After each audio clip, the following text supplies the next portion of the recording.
voudrais revenir sur l'interprétation de ce double mouvement qui va du triangle sidéral vers la conjonction. Est-ce qu'on peut réellement le formuler en termes de gauche et de droite? Je ne pense pas. Ce n'est pas tellement la problématique.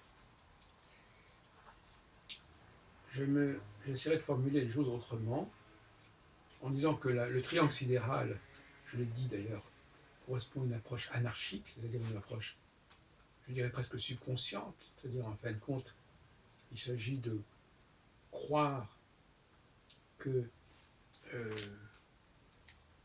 le monde fonctionne de manière subconsciente, c'est-à-dire qu'il fonctionne de toute façon, quoi qu'on fasse. Ça correspond un petit peu à une forme de libéralisme, en fait, quelque part. La fameuse formule du laisser-faire de Guizot. Cette espèce de beaucoup d'économistes aussi disent voilà, il y a un processus qui fonctionne normalement et qu'il faut laisser se développer. Et qui n'a pas besoin de chef d'orchestre.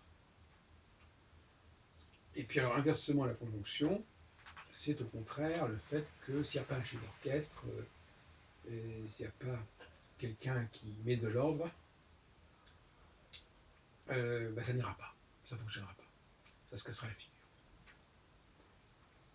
Et ça, on pourrait dire que d'une certaine manière, mais je n'aime pas trop cette généralisation, que le triangle serait plutôt favorable à la droite et la conjonction à la gauche.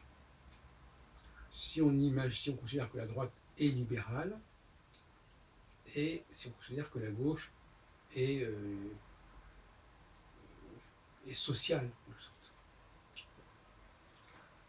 Mais cela dit, on sait très bien que aujourd'hui cette séparation est assez factice et que certains hommes de droite ont pu tout à fait s'emparer en temps utile d'un discours de gauche et inversement.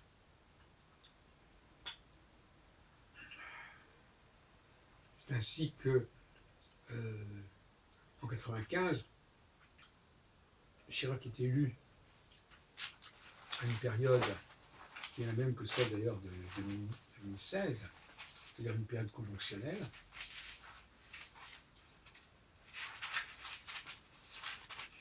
Et cette période conjonctionnelle, je regarde encore avec vous les éphémérides. Voilà, pour les vous, il y a Saturne est à 8, 9, je ne dis pas de bêtises, à 18 degrés ou 19 degrés des poissons. Donc il a dépassé un petit peu la conjonction avec Fomalo, mais il est quand même dans cette processus conjonctionnel. Il n'y sera plus par la suite, mais il l'est encore. Et qu'on le veuille ou non, il s'agit d'une position conjonctionnelle, c'est-à-dire qui propose, vous vous souvenez que Chirac avait annoncé la fin de la fracture sociale. Ça veut bien dire ce que ça veut dire. Ça veut dire qu'effectivement, il avait joué la carte sociale, la carte un discours de gauche, en fin de compte, qu'il avait récupéré pour se faire élire à la présidence de la République en 1995. Et il avait raison, puisque ça a marché. Et donc il est évident que l'astrologie nous indique les discours qu'il faut tenir pour être élu, selon telle et telle configuration, par-delà ce qu'on fera réellement. En tout cas, ça a une résonance par rapport au public. Et le paradoxe, c'est que quelques mois plus tard, il y aura cette fameuse affaire des grèves de novembre 1995, où on aura voulu réformer les retraites et où ça a provoqué une levée de bouclier. Donc, quelle que soit la politique, de toute façon, il est certain que quand on est dans une période conjonctionnelle, les esprits sont très, très déstabilisants, très déstabilisables, je dirais plutôt.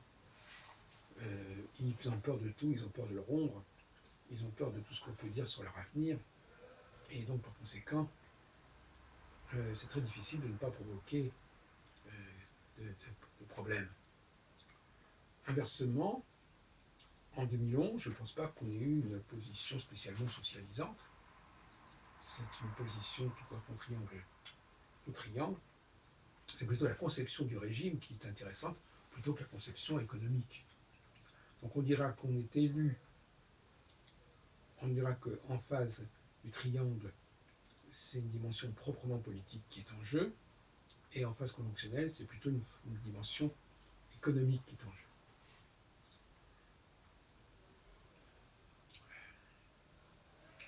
Si on prend, on peut prendre d'autres exemples, il suffirait de sauter de 8 ans à 8 ans, et ce n'est pas forcément en France que les choses sont les plus manifestes, mais on peut quand même considérer que sur un certain pays, on doit pouvoir quand même trouver un suivi de cette... Je ne sais pas si vous vous rendez compte, c'est tous les 3 ans et demi, donc vous vous rendez compte que sur un siècle, on a quand même deux bonnes douzaines d'études à faire, hein, puisque 7 ans, il y a 12 fois 7 ans pour faire 84 ans, donc il y a 24 fois 3 ans et demi pour faire 84 ans. Donc on arrive à un bon 25, 26 nombre de configurations intéressantes, dans un sens ou dans l'autre, c'est-à-dire tantôt, et qui sont d'égale durée, tantôt triangle sidéral, tantôt conjonction. Donc je crois que la grande découverte que j'ai faite sur le plan conceptuel et théorique, c'est de montrer que la conjonction n'est en aucune façon un commencement, mais une fermeture. C'est la fin d'un processus, c'est la fin d'une dynamique, et c'est en ce sens-là que c'est assimilable au Shabbat, c'est assimilable à la fin d'un processus de création, qui est un processus d'une sorte de fluidité où on laisse les choses s'exprimer, on laisse la surconscience, comme je dis, un peu à la dérive, c'est-à-dire on la laisse agir, on laisse les mécanismes naturels, si on peut dire, agir, alors que la conjonction, elle, exige une protection, exige une dimension juridique lourde et qui relève plus de la surconscience que de la subconscience. Et c'est ça dont il s'agit en fin de compte. Subconscience avec le triangle sidéral et surconscience avec la conjonction. C'est-à-dire surconscience avec tout un aspect, un appareil juridique, constitutionnel, et subconscience où on libère un petit peu tout cela et on laisse les choses se présenter, se développer à leur façon.